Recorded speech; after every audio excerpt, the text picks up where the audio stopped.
Hello and welcome. So today I decided to cover something from a park I haven't made any videos about before, and that is the big one at Blackpool Pleasure Beach. So I hope you enjoy. So the big one was manufactured by Aerodynamics, an American company with the lead designer being Ronald Toomer. Side note, but Ron Toomer is said to have designed 93 roller coasters in his career, and another source said he designed more than 80, but regardless, the amount that he designed is a lot, and he even has a dedicated plaque at Cedar Point. What a legend. Construction began on the big one in 1992 and overall cost £12 million with parts made of tubular steel. Some parts were so huge that they were airlifted from Bolton and stored at Blackpool Airport. And because construction was such a mammoth task and the site itself doesn't have much wiggle room to say the least, they actually had to close some of the South Promenade and kept some track on a nearby road. Even the Prime Minister at the time, John Major, went to have a look as construction went ahead, but no idea if he ever actually tried the ride out himself. To make room for the ride, the Space Tower and Observation Tower was moved in 1993 to Frontierland Western Theme Park in 1994, and it reopened in 1995. Now, Frontierland was located in Morecambe, so not too far away. And a side note, but for a long time at Frontierland, this observation tower was themed to polo mints. And a side note, but if we were to have sponsors, bring back the massive in-your-face, giant advertisements like the polo mints, like the big Pepsi cans on the big one, which I actually think looked really cool. Build a drop tower inside a giant tub of Pringles, fly up and down on a big Pringle itself. Just massive. If you're going to do the sponsorships, which I know aren't everyone's cup of tea, go big or go home, I think. So the roller coaster opened on the 28th of May 1994, which, as many know, is the year of the roller coaster.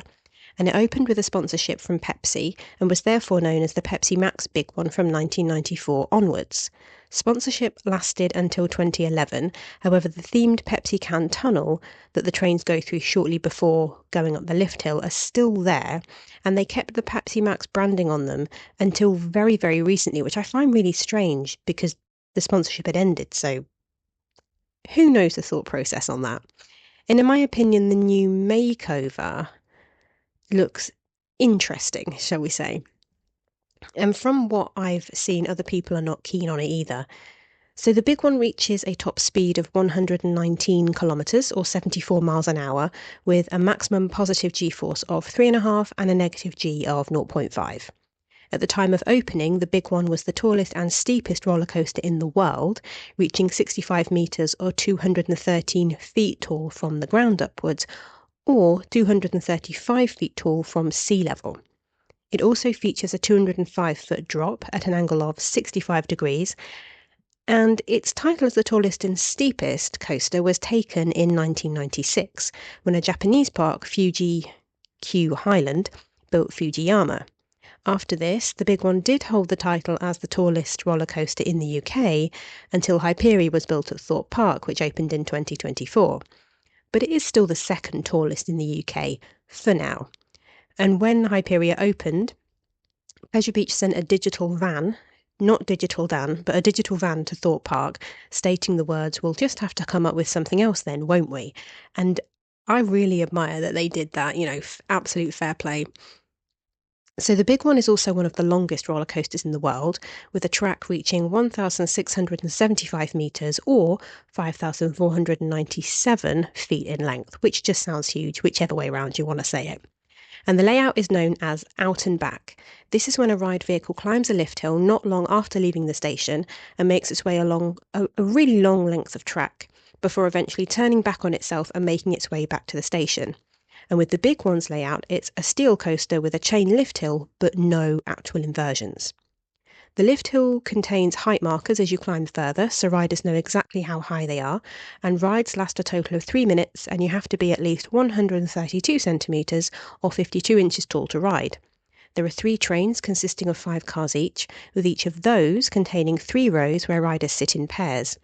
30 riders can be seated per train, with the coaster having an hourly capacity of 1,700 guests. The ride cars currently feature a patriotic red, white and blue theme, which incorporates a Union Jack on the front, which sort of turns into stripes down the side. But in the past, they have been grey with red, yellow and blue stripes on the side, and the logo on the front featuring Funshine. The track has always been red with blue supports. I must say, I do love the look of the Union Jack trains. I can't say that the previous grey looked great in my opinion, and I don't think grey is a good look on any coaster unless it really fits in with the rest of the overall theme, in my opinion. Now, there's a not so nice topic to cover with the big one, and that is accidents. There have been two. The first in July 1994, when one train collided with another in the station, due to the failing of the computerised braking system.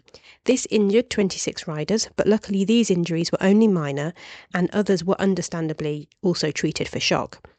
The speed of the train that collided is reported to have been 35 miles an hour. 8 of the riders were cut free due to the safety bars becoming jammed, and interestingly, 2 hours before this crash occurred, another computer fault left the ride being shut for an hour after 20 riders were stranded 200 feet in the air until eventually the train did move to allow them down an emergency staircase. In 2000, one train was waiting to enter the station when it was bumped by another, albeit slow-moving train, due to a brake failure. This led to 14 people being injured. It's always good to mention that coaster accidents are very rare and improvements and extra checks are always being made, so don't let it put you off. Blackpool Pleasure Beach are clearly keen to maintain the ride as over time partial retracking has taken place, which is likely to continue when time allows. This retracking has been carried out by Tazika, Tazikeer, a British engineering firm, and the sea and the sand and the wind and the exposed position and nature of the ride has definitely contributed to additional wear and tear. I believe Pleasure Beach would not want to let go of this ride easily and would want to preserve it for as long as possible, which has obviously led to all the retracking, which has taken place at various points between 2019 and 2022. But I understand there is still a lot to go. You can walk up the lift hill of the big one, and as of 2025, this costs £90 with time slots of 6, 7 or 8 p.m. to choose from. On the website, when I wrote this all out, it was only advertising dates up to the 20th of June, so I'm unsure if further dates will get added for the rest of the year or not. I couldn't find that you got any other perks, but you do get the chance to buy exclusive merch only available to those taking part in the track walk itself, but nothing for free. And a really random fact, but according to the Roller Coaster Database, the big one was featured in the 2017 film A Monster Calls. However, I couldn't find a clip to use. So my opinion on the big one. I don't actually have one. Not really, anyway. I've never actually ridden it, and I've never been to Pleasure Beach. Shocking, I know. Long story short, but I'm a relative newcomer to the theme park enjoyer, enthusiast world. It's a really long story, but I'm thinking of making a video about that one day.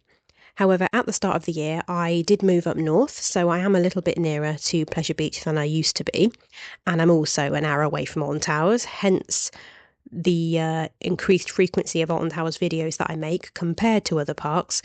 But I am planning on visiting Blackpool Pleasure Beach later this year, and I cannot wait to actually experience the big one and the other rides that they have to offer. So despite a slightly checkered history and differences in opinion in terms of people's thoughts on the big one and queue times varying, it is safe to say that the big one is a popular British classic, and I really can't see it going anywhere anytime soon. And that's it. Thank you for watching/listening, and I'll see you next time.